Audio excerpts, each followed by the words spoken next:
The year is 644 AD, a vast desert beneath a merciless sun. A man stands alone, his shoulders bearing the weight of an entire empire. He is the commander of the faithful, the second caliph of Islam, a leader whose name made the mighty empires of Rome and Persia tremble. But today, at a desolate place called Dajnan, this iron leader is weeping. He looks at the shifting sands and remembers a time when he was nothing but a helpless boy, terrified of his own father.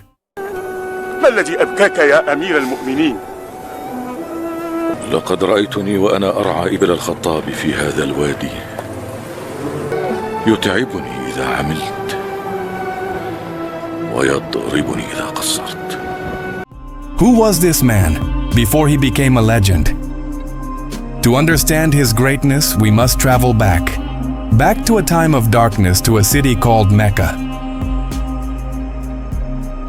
Long before the dawn of Islam, Mecca was a city ruled by tribal pride, wealth, and pagan idols. It was the era of Jahiliyyah, the age of ignorance, and in the heart of this harsh world, a young warrior was rising.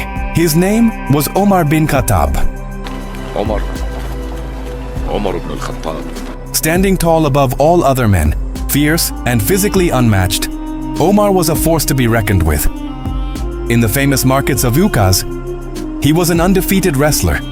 He was sharp, highly educated, and one of the rare few in Mecca who could read and write.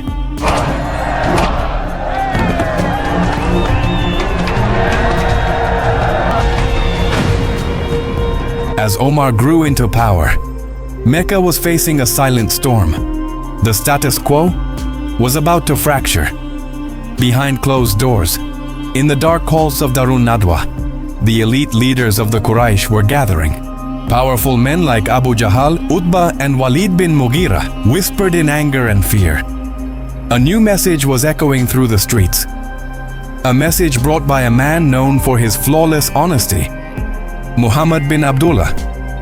He spoke of one God. He spoke of equality, destroying the profitable trade of idols, and freeing the slaves. To the elite, this was treason. To Omar, this was chaos. Omar loved Mecca. He loved unity. To him, this new faith was not just a religion, it was a dagger threatening to tear his society apart. Brother was turning against brother. Families were dividing. As a man built on order and law, Omar watched the growing unrest, his anger simmering, his blade resting heavily at his side. The tension in Mecca had reached a boiling point. The air was thick with conspiracy. The Quraysh leaders began their campaign of persecution, targeting anyone who dared to follow the new faith. And Omar stood at the front line as the ultimate shield of ancient Mecca. He watched as his friends, his neighbors, began to change. He saw the fire of conviction in the eyes of the early Muslims. The more the Quraysh oppressed them, the stronger their faith became. This baffled Omar. How could a helpless, persecuted group defy the ultimate power of the Quraysh? The collision course was set.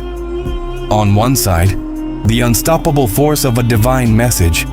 On the other, the immovable object that was Omar bin Khattab. He was ready to do whatever it took to crush this rebellion, unaware that destiny had a completely different plan for him. How does the fiercest enemy of Islam become its greatest protector? What happens when the man of iron finally confronts the divine words of the Quran? Find out in the next episode.